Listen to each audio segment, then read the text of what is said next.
Welcome to Our Girl Relationships. On this channel, we discuss day-to-day problems people face in their lives. Let's start with the video. Hey, this is a throwaway account since I have friends in my official one. Let me give you the relevant background. Me, 32 female, and my twin sister have a great uncle. He and his husband are child-free, and we're the only kids in the whole family. When we were high school freshmen, he sat us down and told us that he would like to leave his practice, orthodontics, to us if we want to. I agreed and worked hard for it. My sister, on the other hand, always wanted to be a homemaker. Nothing wrong with that. When we were accepted to college, he paid for mine and gave an equal amount to her that she used on a big wedding and a grand honeymoon. Her husband has a great job, but they've always been deep in debt because they like to keep up with the Joneses. New car each year, grand vacations, kids in private school, and a ton of extracurriculars. 2 years ago, I was finally able to join my uncle's practice, so he transferred everything to my name and left his huge paid-off house in a gated community to my sister. Then he and his husband moved to Florida to live the life. It was just bad luck that a few months later, COVID hit and the practice started suffering.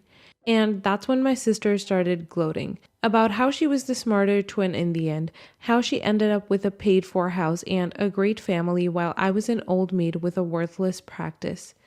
I ignored her remarks, the same as I have been doing for years. Then restrictions eased and I started making money. I just bought a condo and a Tesla. 2 days ago, she visited me. Then she asked me for $20,000. Apparently, they took out a mortgage on their house because her husband lost his job, and now they're behind on their house payments, car payments, all the bills, and kids' tuition. I was sympathetic, offered to help her with budget, and said that if they gave their cars back, I could pay the difference and get them a used one. Also that I would get them current on essential bills and get them food, but that was that. She got angry, said I was a bad sister, and that I was lording the fact that I was a successful doctor over her, that I wanted to see her brought low. I couldn't accept the disrespect in my own house, so I asked her to leave and to only contact me when she was ready to apologize and act rational about her situation. She called me a witch and left. Then she blocked me from wherever and went whining to our parents. I still think that I'm right, but I don't want to see my nephews or niece become homeless. So am I the a-hole? Not the a-hole. You offered a substantial amount of help already.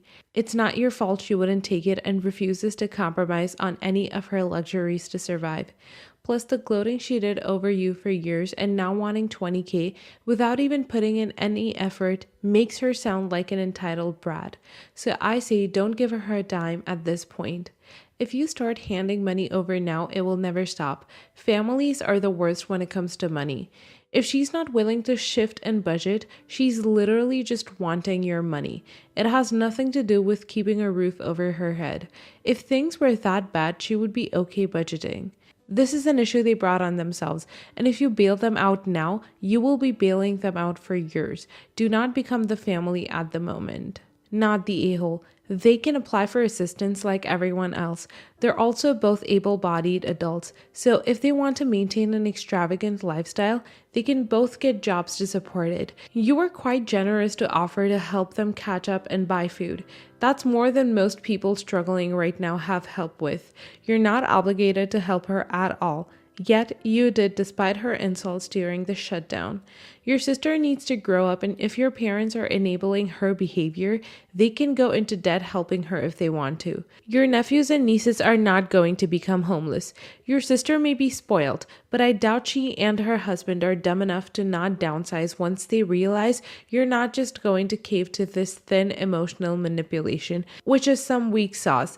Stick to your guns. You offered logical, reasonable help. When she stopped being twisted about it, you could add that having just gone through a squeeze, you've learned to be cautious, and that includes saving. If you blow it all on bailing them out now and get hit by another economic downturn in a month, you'd all be screwed. Not the a-hole. I have an older sister who's married. I'm single.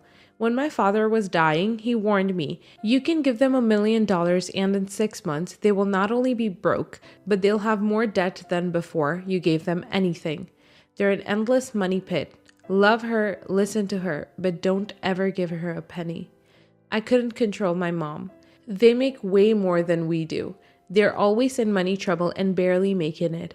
A budget could cure it all. They will never do it. You can't help someone. You worked for everything you have. They would make you lose it all and they would still be trying to live the high life and be no better off than they were. Stand strong. If no one makes them pull themselves out of this, they will always be doing this. Good luck. Maybe you could pay for their schools if they go to boarding school and they would get fed and housed during school time.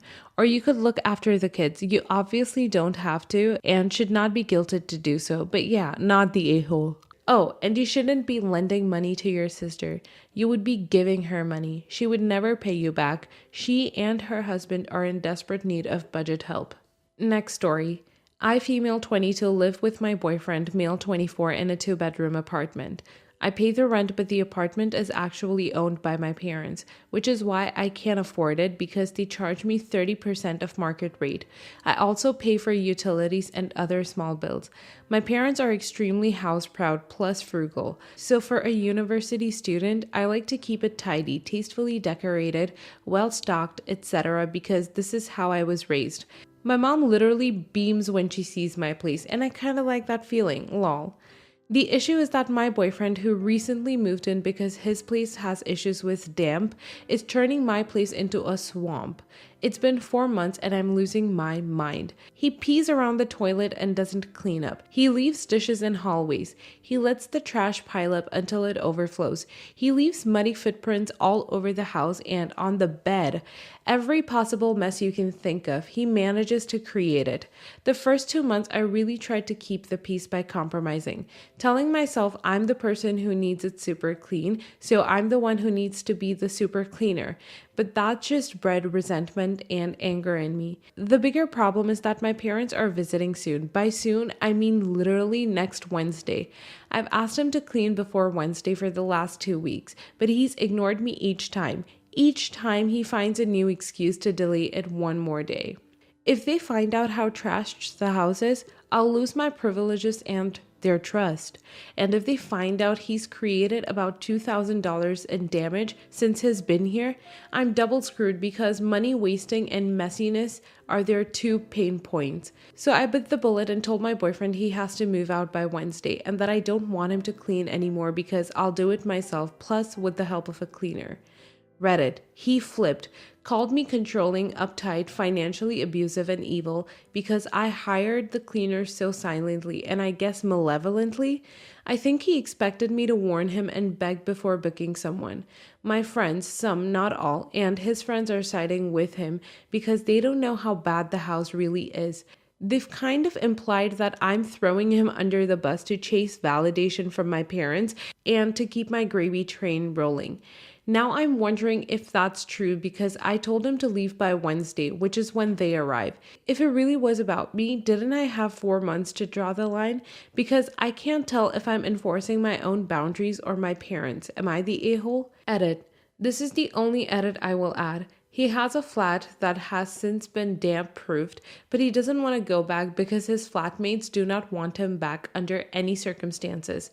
He has no home, but he has a place to sleep, if that makes sense. Also, I don't mind the lack of rent or utilities. That would have been paid regardless if I had 2 boyfriends or none. This is purely about cleanliness. Thank you for reading, and I apologize for not being clearer. Let's assume you're kicking him out only to keep your gravy train going. So what? That doesn't make you the a-hole. The cost of the gravy train is 30% of market rate and maintaining the property in a condition acceptable to your parents. You are absolutely not the a-hole for paying the price for that gravy train. The fact that your hopefully ex-boyfriend isn't mature enough to pay the ticket price to the gravy train and his and your friends aren't smart enough to see that is just sad.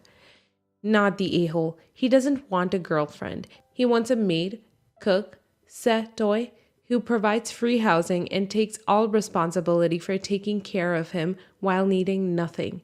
He's a grown man and can't pee in a toilet. Just know. Be glad you didn't have kids with him because he will never ever be a partner. Good God. break up with him, and send up some praises to God or the universe that you found out he's a needy little baby and a massive jerk before you were more committed. He has no respect for you or the generosity of your family. Sounds like a freeloader who isn't worth your time. If he can't respect your home, he's never going to respect you. Move on. Just be glad you're not married and that it's not technically his home, too. He did you a favor by showing you his cards. Sounds like you can do better. Not the a-hole. And dang, you need some new friends. Look, a huge part of cohabitation is determining whether you can actually live with a person in a long-term committed relationship. Like, that's kind of the main point of moving in with someone, no? Upon moving in, you unfortunately have discovered that your boyfriend is a slob who has no respect for his living space or the work required to maintain it, nor does he take the responsibility in keeping his own home livable. All he does is create extra work for you and doesn't help out in the slightest. And the longer you live with him, the worse it'll get, in my opinion. You should both boot him out and end the relationship. And while, yes, your parents' visit may be expediting this decision, that doesn't mean it's the wrong one. Sometimes one needs a fire lit under one's own to do what they need to do. So tell boyfriend that his gravy train is at the end of the line. And next time, find yourself a man who can not just wipe his own pee dribbles, but wash dishes and run a vacuum without complaint too. Not the a-hole. He doesn't respect you or your property. $2,000 of damage in 4 months? I didn't even know that was possible. You asked him nicely so many times. Get rid of him. He is not a partner to you. You are his mother-made landlord doormat. He won't change. If I was a guest in someone's house, you bet your I would be trying to keep their home clean and trying to be helpful and respectful. You do not owe him housing. He is not your responsibility. He does not care about your comfort. He is ungrateful. He is entitled. He sucks. Kick him out and dump him. The $2,000 in damage is due to him breaking an expensive wardrobe by filling it up so much with clothes and sports equipment. The back came off completely. Not in multiple spots of damage, but also difficult to hide if I move out in the future. Next story. I'm a 28-year-old woman, and I got really lucky to get the job I have right now. I studied electrical and computer engineering in college and job hopped 4 times. Each time I switched jobs, I negotiated really hard for pay and benefits. I'm making $160,000 now working remotely and living in a very low cost of living area. It's a really nice gig, and I recognize I'm extremely lucky to have interests that line up with a super well-paying industry and super lucky to have been able to go to college at all. Despite that, I feel like I did work to deserve it somewhat. College was super demanding and difficult. My first few jobs had grueling schedules, and I feel like I'm being paid more for the knowledge I built over that time. But still, I have to admit, it's pretty cushy. I never work over 40 hours a week. My coworkers never contact me about work outside my 9 to 5. I get paid stupid good money for it, and I have 2 months vacation time. So on to the conflict. My boyfriend used to work outside the home. He is an IT admin at a large company. But because of the pandemic, his job became partially remote.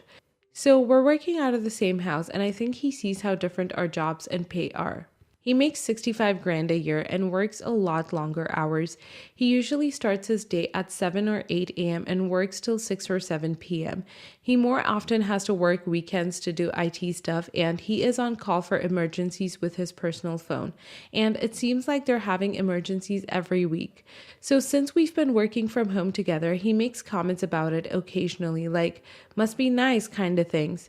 Recently, he's gotten more frustrated with me though. Yesterday, I had a bad headache, so I told my boss that I was going to be away from my desk for a while since I wasn't feeling well. I blocked out a 2-hour meeting on my calendar so people wouldn't try to reach me and took a nap. My boyfriend saw me napping during work and said, "They're really paying you to sleep, huh?" I snapped at him, saying they were paying me for my skills and that I didn't care for the way he had been talking about my job. He said something petty about my skills at napping and shooting the crap on Zoom, and how that's definitely worth 6 figures. And I got really irritated and said that just because he was underpaid doesn't mean that he could call me overpaid. If he was mad, he should go take that out on his boss, not me. He said that I was being ridiculous. He'd be in this crap at work if he did. I said maybe he needs to find a better job if his boss isn't ready to talk about money. He called me privileged and out of touch and said that it isn't that easy to just go find a better job. I said that if you don't try, you're never going to know. He got irritated and stormed out. Am I the a-hole for how I talked to my boyfriend about work? Not the a-hole, obviously, but I'm really sorry this isn't going to work out. For a partnership to work, you need to support each other and build each other up. He's jealous, of course. Me too, stupid arts degree. But he's trying to diminish you rather than celebrating where you've gotten to, asking for advice. You really do deserve someone who thinks you're amazing. This right here. My work situation is similar to original posters, and my wife was surprised at first when she realized it. Never did she put me down or diminish it. Instead, she talks about how inspiring it is to her to see how my company treats me, and how she hopes to find as good of a career as me someday. She's significantly younger. Original poster deserves a partner mature enough to handle the ramifications of his own decisions. So, you've worked hard in college and got a great degree, changed jobs 4 times, and gone through the new job grill, cracked 4 interviews, negotiated well, work a full-time job, and you talk like it's all easy and you're not doing anything major? Girl, you don't appreciate yourself, and I think it might have to do something with your man. I make more than my husband, and I'm from a super patriarchal country, and not once has my husband spoken to me like this. You need to get out because he's not going to understand or change. This is who he is. He's jealous and petty and insecure. If he can't let you nap when you have a headache, he doesn't love you. I'm sorry, but the longer you stay, you're totally going to stop loving yourself. Talk to a few friends, talk to a therapist, get your thoughts and feelings in order and get out, not the a-hole. Not the a-hole. I honestly cannot imagine being mad at my partner for succeeding. Like, does your boyfriend want you to struggle like he is? I mean, sure, I'd probably be jealous, but if anything, I'd be bugging you 24/7 to help me look for a job and ask how you landed the role you have. I get frustrated with a crappy work situation, but you aren't in control of your boyfriend's workspace. And while it's true you can't just magically find a dream job, it sounds like you only found it after lots of work and looking and not settling. Something your boyfriend clearly needs to do more of. Yeah, I feel like he doesn't realize, since he met me when I was at this job, is that I've had a pretty difficult and stressful pattern over the years of get job, learning period where I try to gain as many new diverse skills as possible, get burnt out or unhappy there, get looking for a new job, resumes, LinkedIn, networking, blah, get rejected a lot, get offers that I reject for various reasons, too far away, low salary, bad benefits, and contract terms, get offer that I consider, salary and benefits negotiation, going back and forth over weeks to a month, potentially get offer rescinded for negotiating too hard, potentially repeat, get offer that I consider, salary and benefits negotiation going back and forth over weeks to a month, negotiate to get a good salary and benefits package, accept new job, learning period where I feel out of my depth, and repeat. This is actually the first job I had where I'm getting to the 2-year mark and not looking for a way out. My last couple jobs were exhausting, long hours, or bad work environment, or both. So it's nice to settle in somewhere. Like, ever since college, I've probably been actively searching for the next best thing for 1/3 of my time. And anyone who's gone through the job hunt process knows that it's practically a whole job in itself. It's a totally different experience than sticking with one company long term and trying to go through climbing the ladder internally.